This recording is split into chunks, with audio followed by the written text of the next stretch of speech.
Assalamualaikum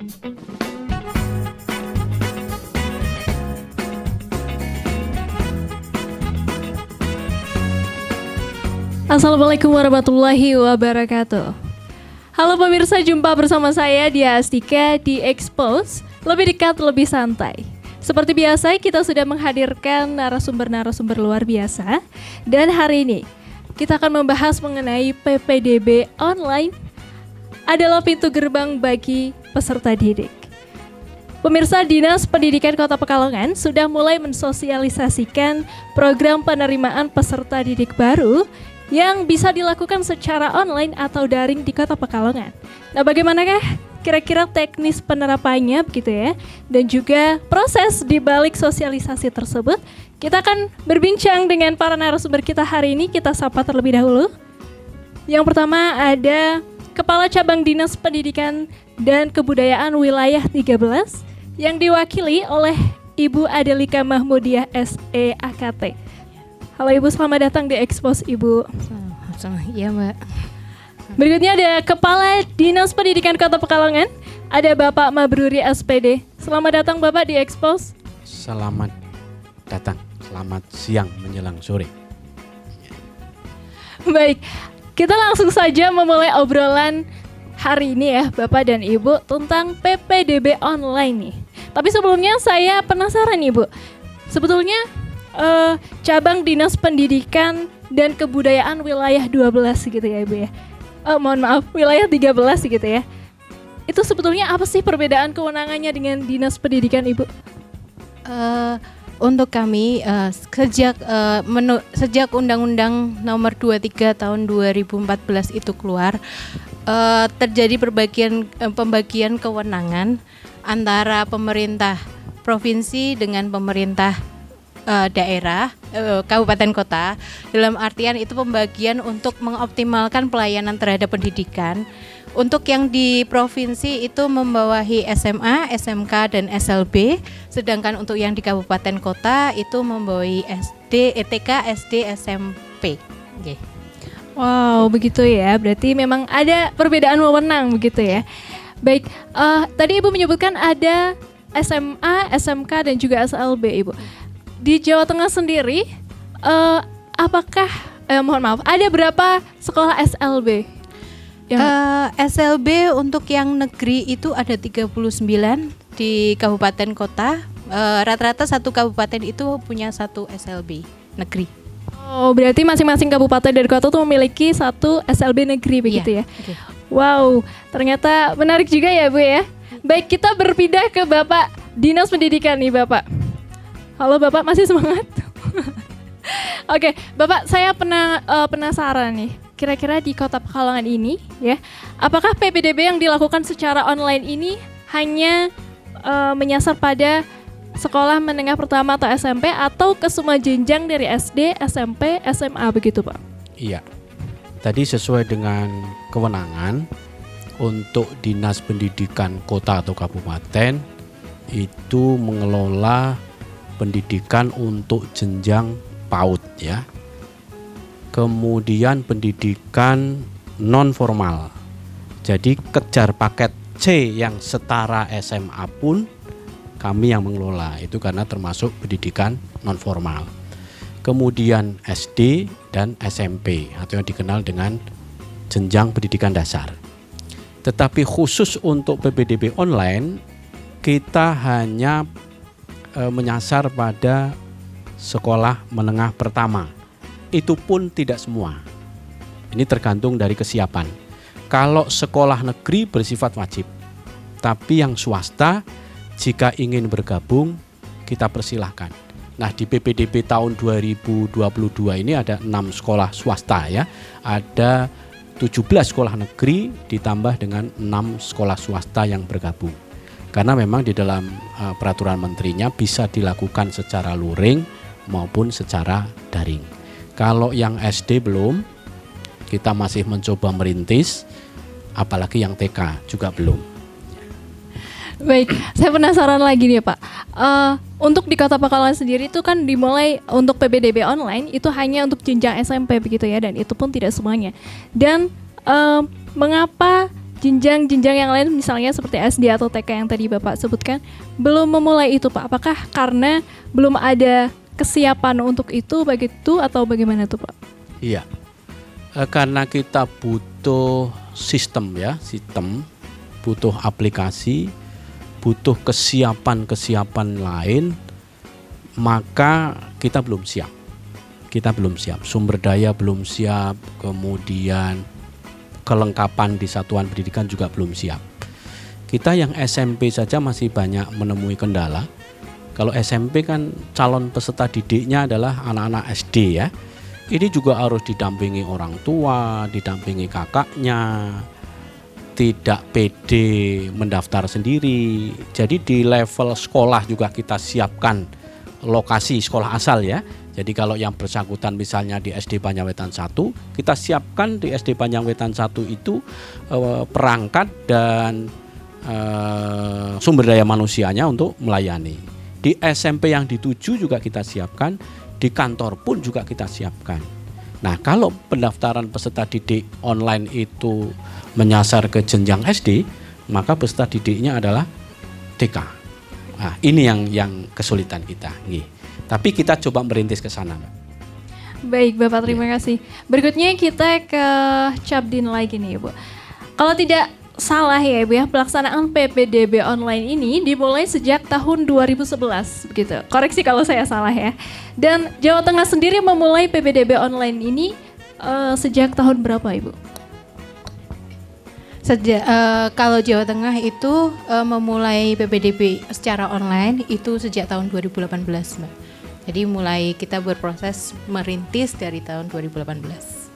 Baik, artinya memang di tahun 2018 itu sudah benar-benar siap begitu ya, dan di tahun-tahun sebelumnya ada persiapan untuk itu begitu ya Bu ya? Iya, jadi sudah dipersiapkan sejak. Baik, kalau di Kota Pekalongan sendiri nih Bapak, ini mulai diterapkan sistem PPDB online ini apakah tahun ini atau sebelumnya sudah pernah Bapak? Iya. Mungkin saya menambahkan Bu Adelia ya, kalau 2018 baru menyelenggarakan, memang waktu itu provinsi memang sebelum itu provinsi memang belum memiliki kewenangan ya, jadi bukan berarti baru siap tahun 2018. Saya yakin kalau provinsi sumber dayanya, dananya besar, saya kira udah siap ya. Kita memulai 2011 memang. Waktu itu SMP, SMA, SMK, ya waktu itu ya. Dan kita difasilitasi oleh Pustekom. Seiring berjalannya waktu, tahun 2014 dilepas oleh Pustekom, kemudian kita bekerja sama dengan SMK Negeri 2 Bu. Karena di sana ada fasilitas yang memadai ya, kemudian ada salah satu guru yang mampu membuat aplikasinya, dan puncaknya ketika di provinsi itu diberikan kewenangan untuk mengelola SMP, SMA, SMK, maka di 2017 kita melaksanakan PPDB tanpa SMA, SMK. Kita melaksanakan online khusus untuk SMP. Dan sampai sekarang. Wow, memang ada prosesnya begitu ya Bapak ya. Baik, untuk di tingkat Jawa Tengah nih Bu, berarti itu kan sudah terhitung selama beberapa tahun begitu ya, sudah terlaksana. Apa yang menjadi bahan evaluasi secara terus-menerus selama ini Bu? Jadi yang kami evaluasi ya terkait kendala-kendala yang misalnya terjadi. Misalkan pada tahun 2020 itu terjadi servernya agak kurang memadai seperti itu. Jadi itu kita evaluasi secara berkesinambungan terus, setiap tahun terjadi perbaikan, termasuk dengan aturan-aturannya kita evaluasi juga terkait zonasi segala macam itu. Baik, Ibu, penerimaan peserta didik baru ini dilakukan secara online begitu ya, sudah disosialisasikan oleh Dinas Pendidikan begitu. Nah, tapi dalam pelaksanaannya nyatanya masih banyak sekali calon peserta yang mengalami kesulitan begitu dalam menjangkau sistem ini begitu. Nah, salah satunya disebabkan oleh ketidakmerataan sarana dan prasarana fasilitas begitu ya. Misalnya sebut saja ada calon peserta didik yang tidak mempunyai gawai begitu misalnya atau gadget begitu. Itu kira-kira apa yang bisa cabang dinas lakukan, Ibu? Jadi selama ini kami memfasilitasi terkait dengan PPDB itu dari kami memfasilitasi di sekolah itu membentuk posko. Jadi untuk membantu siswa-siswi yang tidak bisa mendaftar dari gawainya itu di satuan pendidikan SMA, SMK itu membuka posko di situ untuk melayani siswa yang mau mendaftar. Terus terkait kalau untuk tahun ini jadi mengaktifkan akun, verifikasi berkas itu bisa dilakukan di satuan pendidikan ataupun di cabang dinas. Kami juga membuka posko yang bisa diakses oleh peserta didik. Wow, begitu ya. Artinya memang bisa mengakses terserah nih mau daftar ke sekolah mana saja begitu ya. Luar biasa. Baik, Bapak, kalau dari Dinas Pendidikan khususnya di Kota Pekalongan begitu, apakah ada kasus serupa, Pak? Misalnya ada calon peserta didik yang tidak mempunyai gawai begitu dan kesulitan untuk menjangkau sistem PPDB online ini, Pak? Kalau diukur dari kepemilikan gawai memang banyak ya dari peserta didik yang tidak memiliki itu. Sama halnya dengan jenjang SMA SMK, kami juga kalau SMA SMK istilahnya posko ya Bu, kami tidak membuka posko, tetapi di setiap satuan pendidikan asal itu tersedia perangkat, tersedia sumber daya yang sudah kita latih itu untuk membantu para peserta didik. Tidak perlu repot-repot ke sekolah yang akan dituju, tidak perlu repot-repot ke dinas pendidikan. Jadi dimanapun dia berada sebetulnya jika ada sekolah bisa membantu ya di tempat-tempat manapun gitu. Kita juga di dinas itu satu ruangan besar aula itu ada helpdesk-nya itu ada 3 meja, kemudian tempat pendaftarannya juga ada 3 meja, sehingga teman-teman yang tidak nyaman di sekolah atau tidak nyaman di sekolah sasaran itu pada datang ke dinas pendidikan. Jadi itu bisa terantisipasi lah. Baik, memang artinya sudah ada langkah untuk mengatasi itu begitu ya, Bapak ya.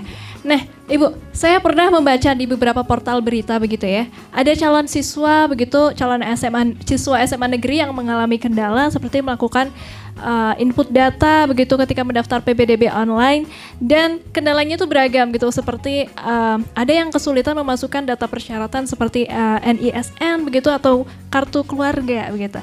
Nah, adakah langkah antisipasi ya, itu nyambung dari yang tadi ya Bu ya, dari pihak sekolah, dan seperti apakah pihak sekolah dibekali pengatasannya begitu Bu, cara pengatasannya begitu? Pertama kami bekerja sama juga dengan kabupaten kota. Jadi artinya data awal dari siswa-siswi yang mendaftar itu kan data dari SMP asal, sekolah asal. Dan dari situ sudah diberi pemahaman bahwa dashboardnya seperti ini. Terkait dengan Dapodik juga dari sekolah asal, juga untuk yang operator-operator kami yang ada di satuan pendidikan SMA SMK itu sudah kami bekali, kami melalui Bintek, terus sosialisasi kami lakukan untuk menjelaskan dan memberi pengetahuan pemahaman terhadap operator itu untuk membantu nantinya membantu peserta didik yang hadir ke sekolah. Baik. Nah, Ibu, yang berkaitan dengan pelaksanaan online begitu ya, pelaksanaan online atau sesuatu yang dilakukan secara daring itu tentunya tidak jauh-jauh dari komputer, teknologi begitu. Adakah dari Cabdin begitu membentuk suatu tim khusus begitu seperti tim IT begitu untuk mengatasi kendala-kendala yang nantinya bisa saja terjadi begitu, Bu?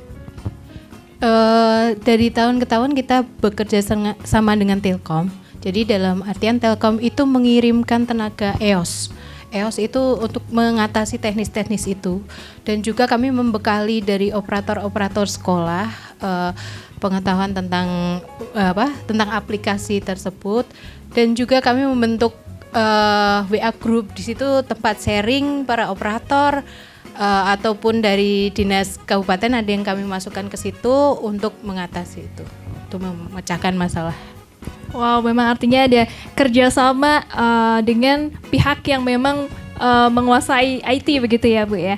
Baik, Bapak, PPDB ini kan ada 4 jalur ya Pak ya. Jalur zonasi, prestasi, afirmasi, dan juga perpindahan orang tua begitu. Boleh dijelaskan Bapak mengenai masing-masing jalur? Tapi tahan dulu jawabannya karena kita akan kembali setelah jeda pariwara berikut.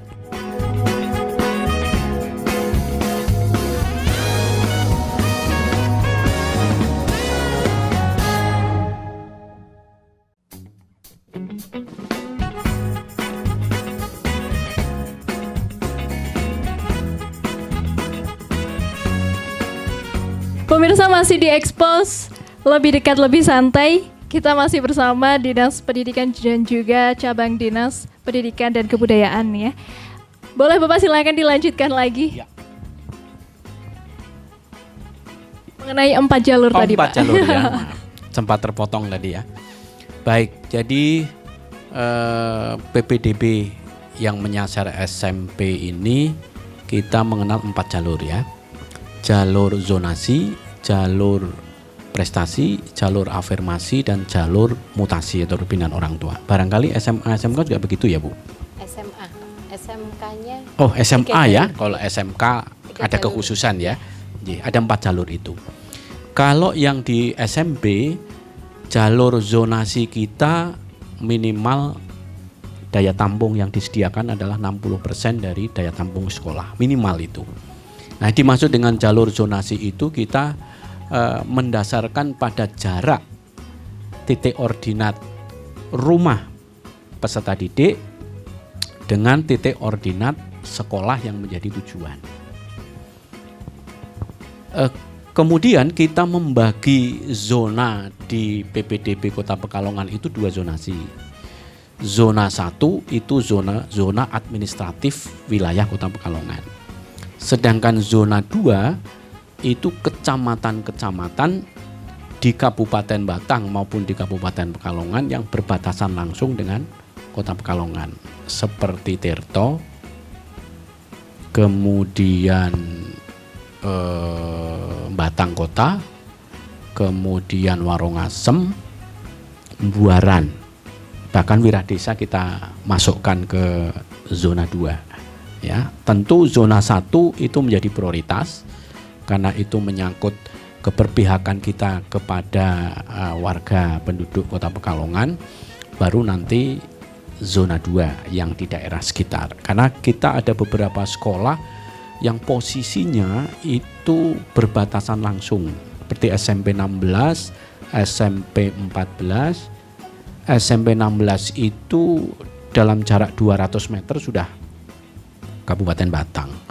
Kemudian SMP 14 cuma melangkah mungkin 10 langkah ya, karena itu dibatasi jalan, itu sudah ikut Kecamatan Buaran Kabupaten Pekalongan.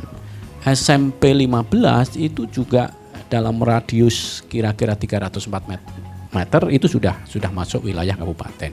Karena itu kita pakai zona yang kedua. Lalu yang ketiga prestasi. Prestasi disiapkan maksimal 20% dari daya tampung. Nah, apa yang diukur dari prestasi? Yang pertama adalah nilai rapor semester 1 sampai 5 atau nilai ijazah bagi yang dulu ada ijazah ya. Tahun pelajaran berapa itu pakainya ijazah. Kalau memang anak tersebut memiliki prestasi kejuaraan lomba, maka itu bisa diajukan. Meskipun tidak semua sertifikat kejuaraan kita akui. Karena kalau tidak dibatasi pasti membludak banyak sekali. Padahal itu harus diverifikasi. Maka kalau yang prestasi kita lebih mempersyaratkan bahwa itu produk kejuaraan atau kompetisi yang dilakukan oleh instansi pemerintah atau lembaga lain yang berafiliasi kepada pemerintah. Kalau keolahragaan itu yang di bawah naungan KONI, itu baru bisa kita akui. Kemudian jalur afirmasi itu ada 2 indikator. Afirmasi karena keluarga tidak mampu, itu dibuktikan dengan semua produk resmi dari pemerintah terkait dengan peserta didik atau orang tua itu tidak mampu. Bukan surat keterangan di luar itu, ya.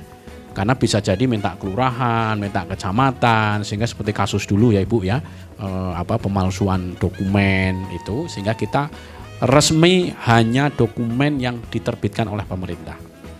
Lalu yang kedua adalah afirmasi terkait dengan ketunaan.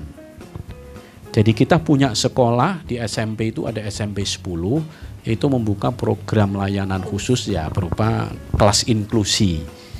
Nah ini ada afirmasinya buat kita, jadi tidak kemudian sembarang kita tolak atau kita terima, tetapi kita melalui proses afirmasi di SMP 10 itu. Dan yang terakhir adalah kepindahan orang tua. Kalau kepindahan orang tua maksimal 5%, berarti sama ya Ibu ya, 5%. Itu 4 jalur Mbak yang kita buka di PPDB online pada tahun ini dan tahun-tahun sebelumnya gitu. Baik Bapak. Bicara tentang jalur prestasi tadi sudah disebutkan ya, tapi sebelumnya saya bertanya-tanya nih Bapak.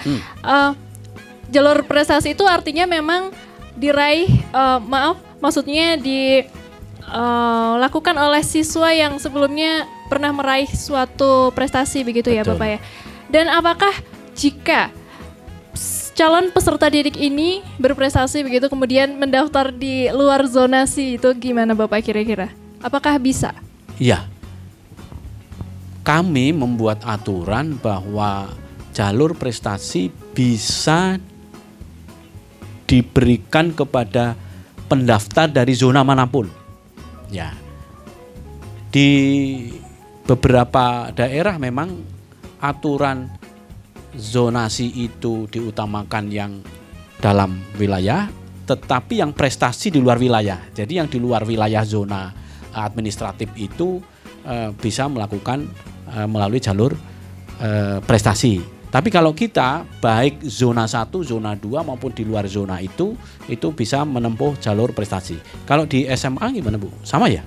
Kalau di SMA bisa. Jadi jalur prestasi itu bisa digunakan untuk dalam zona maupun yang di luar zona sih. Ya. Jadi sama berarti ya. Nah, kalau kasusnya itu misal mendaftar ke kota lain Ibu dengan jalur prestasi itu kira-kira bisa atau tidak Bu? Bisa. Kalau bisa. Kalau untuk mendaftar ke kabupaten manapun itu bisa digunakan itu. Jadi prinsipnya prestasi itu bisa digunakan 2 jalur itu walaupun itu dalam zona. Tapi kalau mendaftar jalur prestasi di dalam zona nanti tidak boleh mendaftar melalui jalur zonasi. Jadi ada pilihan kalau yang di SMA, SMK, kalau di SMA itu kalau sudah mendaftar di afirmasi dalam zona itu yang zonasi tidak bisa mendaftar. Jadi memakai jalur yang lain. Gitu. Baik, artinya calon siswa atau calon peserta didik ini tidak boleh merangkap dengan menggunakan 2 jalur begitu ya, Ibu? Kalau di SMA gini, Mbak. Jadi kalau bisa siswa mendaftar di 2 jalur zonasi dan jalur prestasi di luar zonasi. Tapi kalau sudah mendaftar melalui prestasi di dalam zona, dia harus menggunakan jalur lain. Misalnya dia mempunyai DTKS, itu dia bisa mendaftar melalui jalur afirmasi seperti itu. Baik, berikutnya Bu. Hal utama yang melatar belakangi adanya sistem zonasi ini kan karena dikotomi sekolah unggulan dan non unggulan ya dahulunya gitu ya, yang dapat memperlebar jurang kesenjangan sosial yang bisa terjadi di sektor pendidikan begitu. Nah, sejak pertama kali dicanangkan di tahun 2017 muncul berbagai polemik dari masyarakat begitu terkait sistem ini. Nah, jika dilihat sekarang berkaca dari yang sudah dilaksanakan selama beberapa tahun belakangan ya Bu ya, apakah sistem zonasi ini sebetulnya sudah bisa dikatakan sudah mencapai tujuannya Ibu? Dan apakah sebetulnya sistem ini masih perlu untuk diterapkan? Sistem zonasi ini sudah bertujuan kan untuk memeratakan pendidikan. Jadi artinya siswa tidak hanya berkelompok di sekolah favorit. Jadi eksklusifme pendidikan ini dihilangkan dengan adanya zonasi ini. Makanya ini ya sudah dia berhasil memeratakan pendidikan itu sendiri. Artinya memang sudah tercapai ya, bisa dikatakan tercapai. Baik, kalau dari Dinas Pendidikan nih Pak, bagaimana tanggapannya melihat sistem zonasi terkait terutama penerapannya di Kota Pekalongan gitu Pak? Iya, memang latar belakang awal dari adanya zonasi ini seperti yang tadi kakak sebutkan itu memang untuk menghilangkan dikotomi ya. Jadi kalau dari Bu Adelia tadi biar tidak menumpuk di satu sekolah tertentu sehingga ada predikat favorit tidak favorit gitu. Memang pemerintah kan mengupayakan bahwa akses pendidikan itu mudah dijangkau oleh seluruh warga. Ya. Dengan zonasi yang terdekat itu jelas akses akan lebih mudah. Misalnya anak-anak SD, anak-anak di wilayah Kandang Panjang atau Panjang Wetan. Ketika SMP 2 itu dulu adalah favorit, kemudian hanya anak-anak tertentu yang masuk ke sana, mungkin justru anak-anak di sekitar SMP 2 itu tidak bisa masuk ke SMP 2, tapi malah jauh. Iya, ini kan aksesnya tidak bisa. Lalu yang kedua ingin adanya pemerataan mutu. Nah, apa kendala yang terjadi di kita? Kalau yang agak mencolok mungkin SMA di Kota Pekalongan.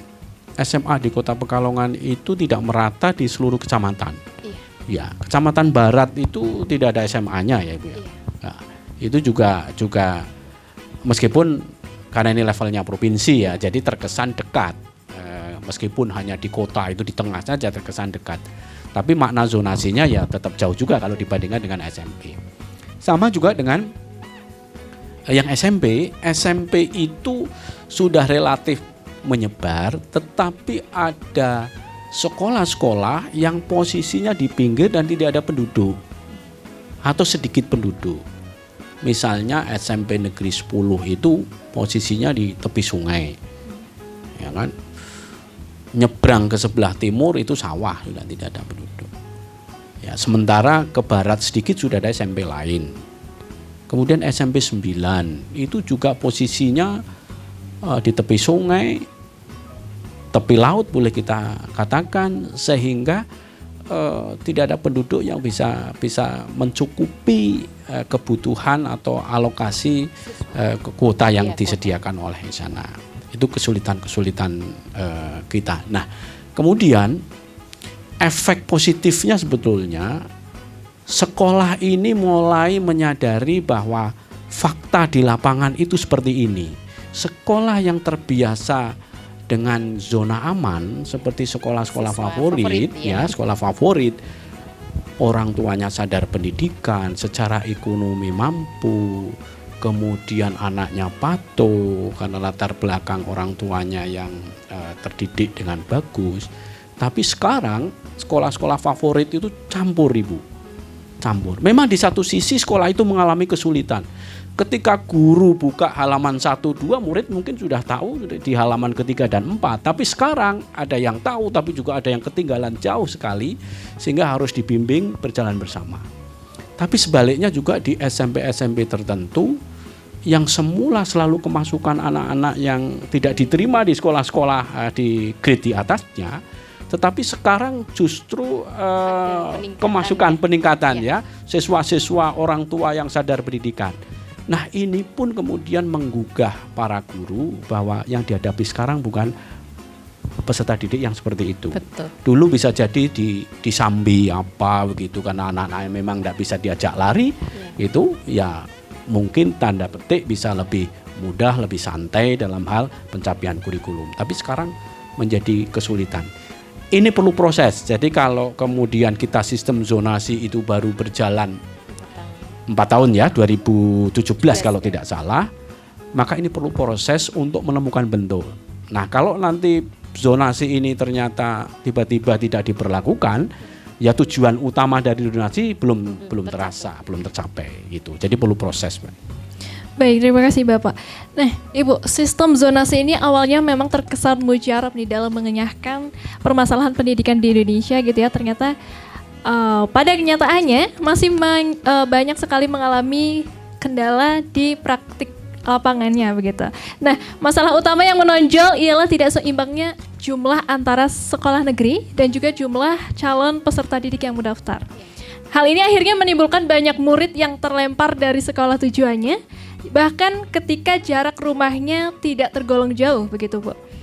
Kemudian calon peserta didik yang terlempar ini akhirnya justru memilih sekolah swasta yang mungkin jaraknya jauh dari rumah begitu.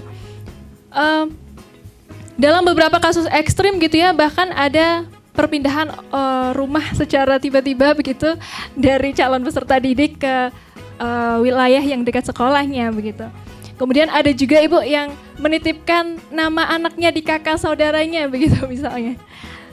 Hal ini mencerminkan bahwa sistem zonasi itu masih bisa dimanipulasi begitu oleh pihak-pihak tertentu begitu. Nah, bagaimana Bu tanggapannya terkait hal ini dan langkah apa yang bisa ditempuh oleh Dinas Pendidikan? Tapi tahan dulu karena kita akan kembali setelah jeda pariwara berikut.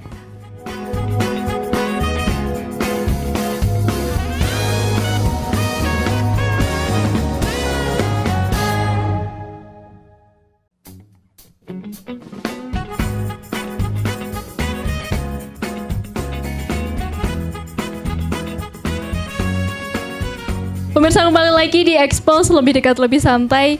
Kita akan melanjutkan perbincangan kita yang seru banget tadi. Masih bersama Ibu Adel. Ibu, boleh dilanjutkan lagi Bu tentang sistem zonasi yang apakah bisa diotak-atik begitu atau bisa dimanipulasi oleh pihak-pihak tertentu Bu, dan langkah apa yang bisa diambil oleh dinas begitu Bu? Jadi untuk sistem zonasi yang saat ini kami menetapkan bahwa KK yang bisa digunakan adalah 1 tahun, berusia 1 tahun dari penerimaan yang akan dilakukan ini. Selain itu kami melakukan verifikasi dengan Dukcapil. Jadi di dashboard pendaftaran itu dari operator itu bisa verifikasi dengan Dukcapil. Jadi apakah perpindahannya itu mulai sejak kapan, di situ kelihatan, ataukah kakak berusia 1 tahun itu karena menitipkan saja, perpindahan saja, atau bagaimana, ataukah hanya perubahan struktur keluarga saja. Itu juga kami melakukan verifikasi dengan Dukcapil setempat. Baik, Ibu, jika ditemukan ada kasus seperti itu begitu, kira-kira tindakan apa yang bisa diambil Bu? Sejauh ini kami ya hanya melihat itu saja, Mbak. Jadi mungkin nanti saat verifikasi dari tim sekolah itu akan melakukan verifikasi, nanti kebijakannya seperti apa. Biasanya sih kami hanya melihat itu usia kakak selama 1 tahun, ya sudah itu diterima. Kami selama ini belum pernah menemukan seperti belum itu. Ya? Oke, baik Bapak, kalau di tingkat SMP sendiri bagaimana Pak? Ya. Saya kira setiap aturan pasti ada peluang ya Bu, ada peluang yang kemudian karena orangnya cerdas kan bisa dilanggar gitu bisa ya. Itu ya. Sama dengan yang jalur afirmasi keluarga tidak mampu ini kan dari kelurahan. Ternyata sudah dicek orang yang mampu begitu kan. Kemudian sistem di tahun berikutnya kan dirubah. Lebih ketat lagi. Kalau di Kota Pekalongan itu harus menggunakan produk-produk yang memang resmi, jadi tidak bisa surat keterangan. Sama dengan jarak, itu alamat yang diambil kita tidak melihat surat keterangan domisili tidak. SKD ya, tidak berlaku. Surat keterangan domisili tidak. Ini bagian dari untuk memperketat itu tadi, ya. Nah, kita juga sama dengan SMA karena memang dasar dari Permendikbudnya kan sama, bahwa jika keluarga yang kakaknya kurang dari 1 tahun, ya kurang dari 1 tahun, tetapi peserta didiknya titip di keluarga lain, maka secara otomatis tidak bisa kita verifikasi sehingga tidak bisa masuk di sistem. Tapi kalau tinggal dengan orang tuanya, tempat kami berapapun boleh Bu. Ya, jadi ada yang 3 bulan, ada yang 4 bulan. Ya bisa jadi juga ada ketika kita ingin masuk ke sekolah X, kebetulan dia punya rumah di dekat situ, akhirnya dia pindah ke rumah situ dengan tujuan supaya bisa diterima, gampang nanti pindah lagi ke sekolah lama, bisa jadi diantisipasi seperti itu. Tapi kalau memang satu keluarga memang kurang dari 1 tahun pun diizinkan. Baik, Ya. tapi apakah sebelumnya ditemukan kasus demikian, Pak? Sejauh ini kok kami tidak menemukan ya. Belum ya. Sejauh ini. Jangan sampai ya, Pak. Mudah-mudahan tidak ya, mudah-mudahan tidak. Oke. Baik, berikutnya Ibu, sejauh ini untuk kasus di SMA begitu ya, tadi tidak ditemukan ya, alhamdulillah ya. Baik, di tahun 2021 itu pada pelaksanaan PBDB online begitu terjadi kekisruhan yang disebabkan karena belum meratanya sarana fasilitas pendidikan yang tadi saya sebutkan, terlebih dengan mulainya pelaksanaan secara daring ini, Bu. Nah, salah satunya adalah ketidakcukupan akses internet yang dimiliki oleh calon peserta didik. Ini bagaimana kira-kira dinas mengantisipasi ini, Bu? Jadi pada saat itu di 2021 itu kan karena kasus COVID yang juga tinggi, Bapak. Jadi memang verifikasinya pun secara daring. Jadi siswa secara mandiri melakukan verifikasi, mengupload berkas-berkas dan mengaktifkan akun secara daring. Tapi apabila ditemukan ada siswa yang kesulitan untuk mengakses itu, seperti tadi sudah saya sampaikan, di sekolah-sekolah siswa itu bisa datang ke sekolah-sekolah terdekat dengan rumahnya untuk dibantu di sana. Jadi memang dari sekolah-sekolah SMA, SMK itu sudah menyediakan posko yang intinya untuk membantu. Pada waktu itu diberlakukan protokol kesehatan yang sangat ketat. Jadi artinya dalam sehari kami hanya melayani 50 orang, seperti itu dibatasi dan benar-benar berjarak. Untuk saat ini itu sudah bisa dibantu secara langsung oleh sekolah masing-masing. Jadi bisa dibantu. Baik, bicara tentang akses internet yang mungkin tidak semuanya bisa mencakup gitu ya. Adakah dari pemerintah Ibu seperti bantuan-bantuan seperti itu yang bisa sampai ke peserta didik begitu sampai hari ini? Untuk bantuan itu setelah nanti diterima, artinya siswa tersebut diterima di sekolah, itu pemerintah provinsi memberikan beberapa bantuan terkait dengan siswa miskin itu dengan data DTKS itu melalui BSM. Kita punya siswa mandiri itu, bantuan siswa mandiri. Terus ada juga dengan Basnasnya provinsi itu menyalurkan beberapa bantuan untuk membantu siswa-siswa tersebut terkait dengan nanti untuk membayar sekolah, yang terutama yang di swasta itu ada akses. Baik, untuk di tahun ini ya, program tahun ini, adakah pemerintah begitu ya yang berfokus pada bantuan di bidang pendidikan, dan kira-kira untuk mendapatkan itu calon peserta didik itu harus seperti apa begitu, Bu? Biasanya itu berbasiskan Mbak, DTKS. Jadi DTKS dari Dinsos. Kalau siswa tersebut memang siswa DTKS itu nanti datanya situ dan diusulkan dari sekolah. Karena sekolah yang tahu, bisa juga ini terdata di DTKS, tapi ternyata karena kondisinya sudah membaik, itu kadang dari usulan sekolah tidak diusulkan. Bisa juga seperti itu. Oh baik. Boleh ya nambah ya Kak ya? Oh iya boleh ya. Bapak silakan. Kalau terkait dengan jaringan internet, saya sebelum di Dinas Pendidikan itu kan Kepala Bidang Infrastruktur dan Statistik Dinas Kominfo. Saat itu 100 harinya program Pak Wali itu kita memberikan layanan masing-masing kelurahan ada di satu titik internet gratis 50 Mbps. Jadi itu sekali main bisa untuk 50-an orang di setiap kelurahan ya, setiap kelurahan. Jadi untuk anak-anak Kota Pekalongan saya kira tidak kekurangan itulah. Mengenai bantuan apa ini paket data ya, kuota itu dari kementerian juga diberikan yang artinya sudah terdaftar. Memang masih berlaku ya Pak ya sampai masih hari ini? Kemarin masih terakhir. Kemudian yang bantuan-bantuan melalui PIP program Indonesia Pintar itu juga kemarin baru cair malah untuk yang tahap pertama itu sudah cair dan peserta didik sudah mulai memanfaatkan itu, Ibu. Iya, betul. Sudah mulai untuk beli seragam. Kebetulan ini tahun pelajaran baru ya. Jadi sebetulnya pemerintah sudah cukup memberikan perhatian juga sih ya. Nah, Ibu, kita bicara mengenai teknis lagi nih, Bu. Permasalahan teknis yang terjadi dalam pelaksanaan PPDB secara daring begitu di tahun lalu tentu saja bisa menjadi evaluasi untuk pelaksanaan di tahun ini begitu, Bu. Nah, untuk tahun ini sudah sesiap apakah dinas ya, cabang dinas untuk menyambut permasalahan-permasalahan yang mungkin bisa saja terjadi nantinya begitu, Bu? Kami sudah menyiapkan, melakukan sosialisasi, sudah kami membentuk tim di dinas induk, mulai dari dinas induk, cabang dinas sampai satuan pendidikan, itu ada tim untuk menangani PPDB itu, untuk mengatasi permasalahan-permasalahan yang ada, dan juga kami selalu berkoordinasi dengan instansi-instansi terkait. Kami berupaya untuk PPDB tahun ini itu jadi CPD tidak kesulitan, seperti terkait dengan DTKS itu kami sudah mengambil data langsung dari Dinsos.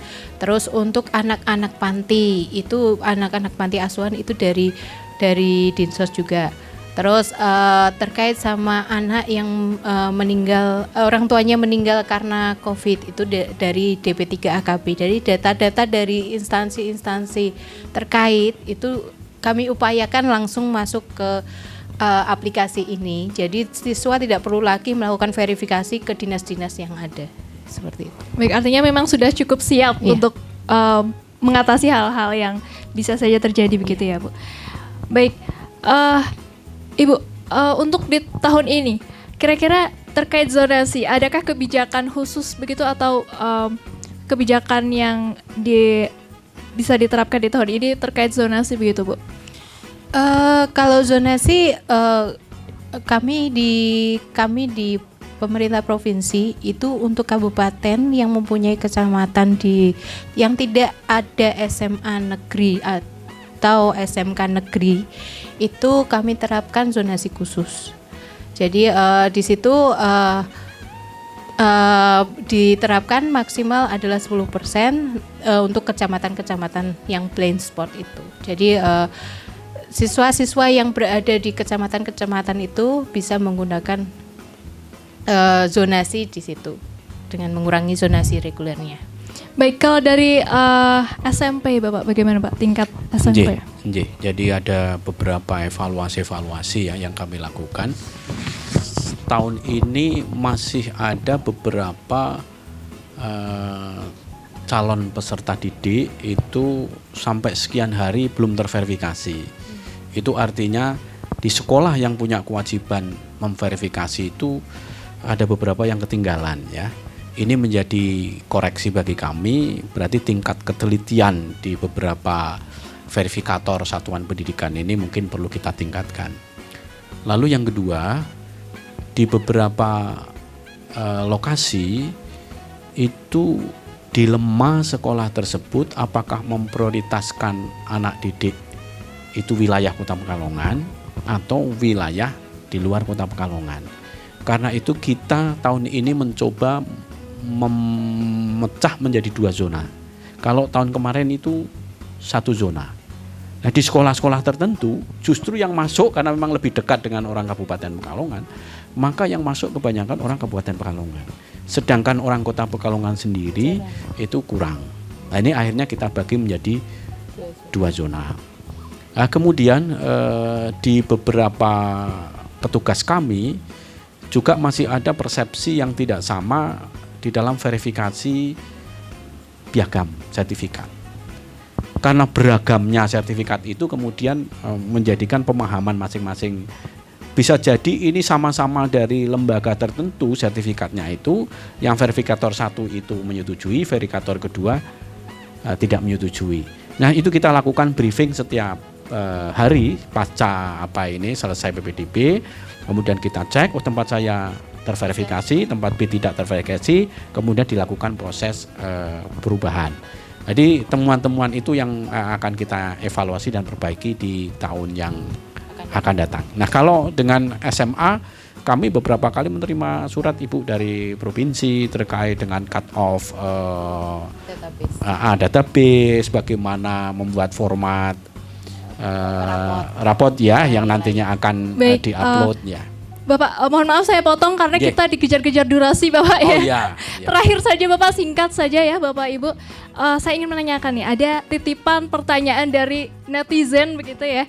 Kira-kira konsekuensi dari dilakukannya PPDB secara online itu adalah permasalahan yang sering terjadi seperti servernya down, kemudian websitenya susah diakses.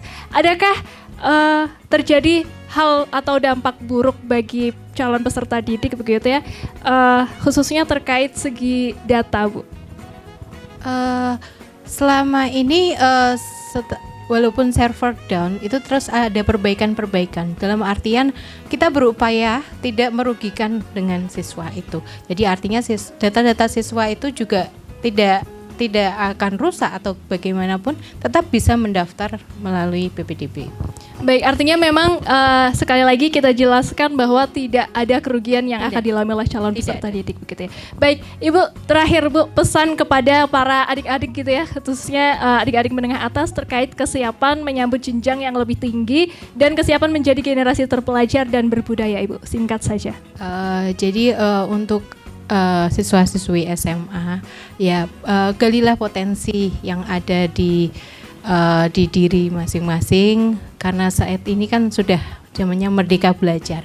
Jadi agar siswa-siswi dapat bertumbuh dan memiliki intelijensia yang tinggi dan berkarakter dan berbudaya, sehingga dapat memajukan pendidikan, utamanya untuk kita semua juga termasuk orang tua, kami pun di Japdin juga harus berperan menjadi inspirator untuk anak-anak ini agar mereka bertumbuh menjadi anak yang bermanfaat. Baik, untuk dari Dinas Pendidikan Bapak, singkat saja pesan kepada calon peserta didik begitu ya dalam menghadapi PPDB yang dilakukan secara daring dan bagaimana cara pemilihan sekolah tujuan begitu terkait itu, silakan.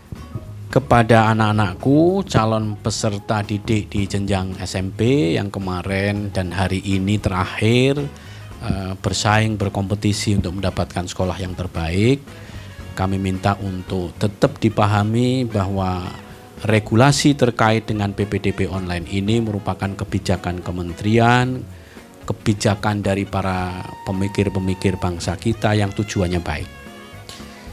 Kalau kemudian tujuan dari sekolah itu tidak tercapai di sekolah A, sekolah B, saya kira kita tidak perlu bersedih hati. Dimanapun kita belajar, yang penting diri kita semangat, kita merdekakan diri kita untuk belajar. Saya kira dimanapun kita bisa merubah diri kita menjadi lebih baik. Hilangkan asumsi bahwa sekolah itu sekolah favorit, sekolah ini sekolah tidak favorit. Semua harus sama, bisa maju ya Ibu ya.